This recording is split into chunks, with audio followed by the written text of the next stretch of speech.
Good morning and welcome again to another update of the HSFF audio blog. It's the morning of Sunday, October the 1st of 2023.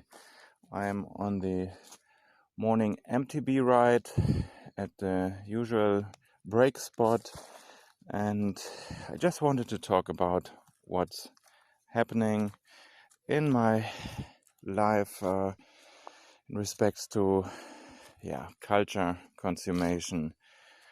So, honestly, I'm quite stressed out.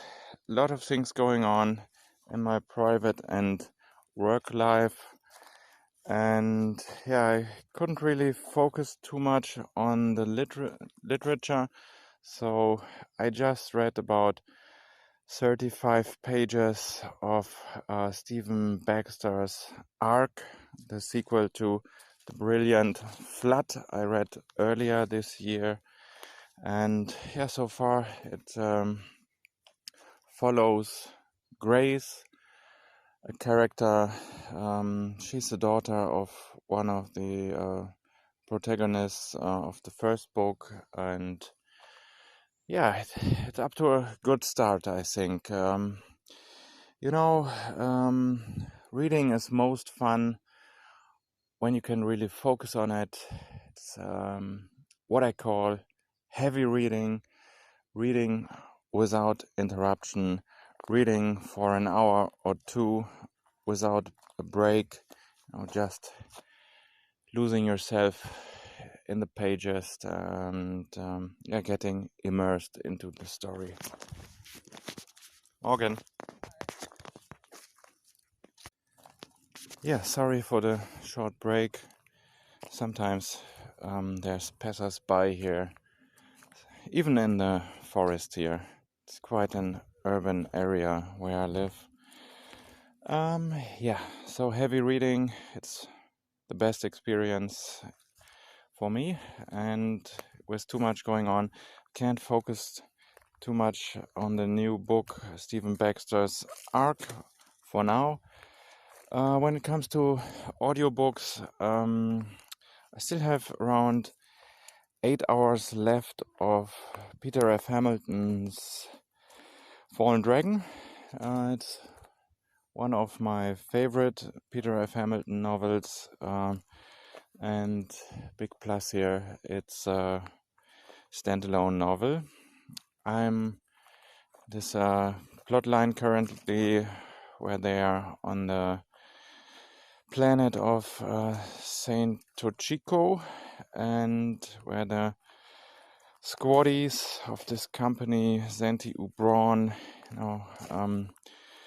they are trying to drive in the debts the colony owes to the company, but they are taken by surprise because inhabitants of the planet did massive genetic alterations, and they are fighting back, and it's one of the coolest action scenes in the book. This is my second listening of this novel, and I must really say, really like the characters here in this book. Lawrence Newton as main protagonist feels very believable to me. I can empathize, and with Hal Grabowski, it's one of the coolest side characters for me. So much for the literature for now. Time to talk about Amazon Prime. Currently in a good position where I can watch Amazon Prime for free, and so I use this to catch up on some movies. I watched The Suicide Squad. It's the second Suicide Squad movie, and I must say this one was even better than the first. Correct me if I'm wrong, but I think it's the same director as the one behind Guardians of the Galaxy. So this is lots of fun. It's superhero action sci-fi in a way, even comedy movie. Sometimes it's even too ridiculous when we talk about this giant starfish monster. There's there's a point with the superhero movies where they've gotten too ridiculous and for my taste. But yeah, for free, why not? It's great entertainment and they have quite good actors. Margaret Robbie, um, yeah, she's fantastic actress. Can't say otherwise. She did a really great job in The Wolf of Wall Street, and her role as Harley Quinn, it's iconic, I think. And there's other actors here. John Cena, famous action wrestling star, and Idris Elba, also very remarkable actor. So all in all, great movie. Just give it a go if you have the chance to. Um, then I watched The Batman, and this movie blew me away. It's the latest iteration of The Batman, the one after the Ben Affleck Batman movies. Nothing wrong with Ben Affleck, and yeah, I don't know. The Christopher Nolan Batman trilogy, it really stands on its own, like the first two Batman movies from the 1980s with Michael Keaton in the main role. So the Batman movies, there's some better ones and there's some worse ones. Yeah, but I really liked this one. With the whole Batman cinematic universe, I have no idea if they discontinued the cinematic universe with Ben Affleck, Batman v Superman, and Wonder Woman. This seems to be apart from the Batman, the newest one. And I was wondering whether the Joker movie from a few years back, which also stood on its own, whether those are related in the same universe. We get a very short glimpse at the Joker in the end, at the end of the movie. The villain here are the Penguin and the Riddler mainly. I really liked the very dark tone of the movie, and I liked what's his name, Robert Pattinson as Batman. I haven't watched his previous roles in Twilight movies. Never watched those, but his Batman, I really liked it, and I was wondering whether it's continuation of the famous Batman Year One comic.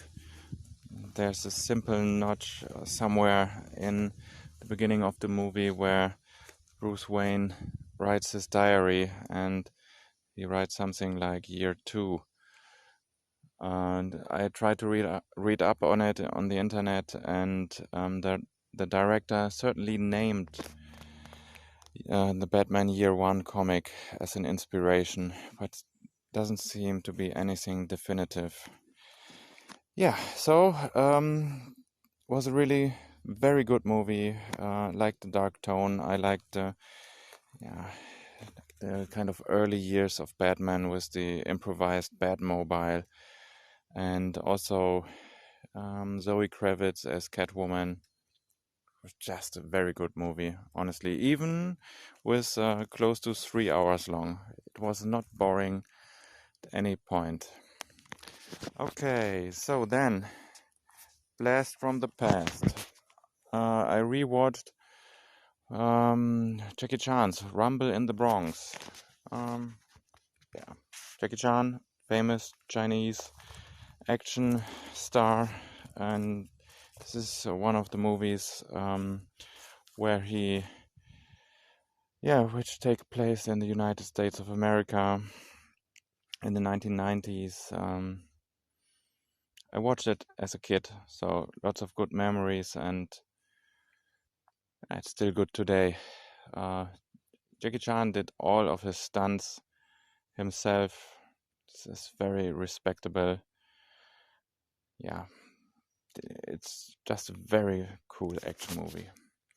And yeah, let's not talk about his political ambitions. I don't know. I guess when you're a celebrity in China, you have to declare loyalty to the regime. Otherwise, you might just disappear. It's a fucking dictatorship. Yeah, so, and the wife and I started Dune. So far, we watched the first hour of Dune. Frank Herbert Dune, which many say it's the best science fiction novel of all time. I don't belong to those, but it was certainly very good. I read it 10 years ago, and yeah, my favorite one was the fourth one, God Emperor of Dune. Kind of binged the whole six book series. I didn't read the novels of his son Brian Herbert. They are rumored to be bad, but you know what? Just try for yourself. It's not always right what everyone says. So this movie, it certainly has a lot of hype around it, but it seems to be worth it. The hype seems to be based on reality, because the first hour, it's just amazing. The cinematography and the music, the whole wide angles of the movie, the dark tone, the brilliant cast of the movie, just very, very impressive. So even my wife likes it, and she's usually one, to opt out of a movie after the first 10 minutes. We have very different taste, but she likes this one, and this is rare. Yeah, and I think it's very good. Certainly better than the 1980s movie adaptation. I didn't like that one, to be honest. I guess you had to be around at the time to appreciate it. But I watched it, I don't know how many years ago. Didn't click with me. But the novels were great. Actually, it seems to be a two-part movie over the span of the first novel. So let's just hope they get to book 4, because this is my favorite book, and this is book 3, book 4, Children of Dune, The God Emperor of Dune. This is where the real sci-fi starts. Book 1, in my opinion, it's more kind of heroic fantasy. You have the young protagonist who, coming of age story. There's certainly more to it. A lot more to it. It's a very deep book, but yeah, it seems to be dressed in fantasy, less in sci-fi, and the real turn your head around sci-fi starts in book 4, God Emperor of Dune, and book 5 and 6, Chapter House and Heretics of Dune. And these are quite bizarre. Yeah, so yeah, that's it for today. So trying to make the best out of everything, and looking forward to speed up the reading, trying to get done with Peter F. Hamilton's Fallen Dragons soon, because I resubscribed to Audible. They just made me an offer I couldn't refuse. 6 months of half price, €5 per credit. So you know what? I will use these to get into The Expanse. No way I'm making it in paper. I've just too much to read. And you know what? I just ordered a whole box with the complete Jack Reacher novels in English. I will be doing an unboxing video of those, so if you made it to the end, you know what's coming. And thanks for listening. Feel free to give the thumbs up and to subscribe, and have a wonderful day. Bye bye.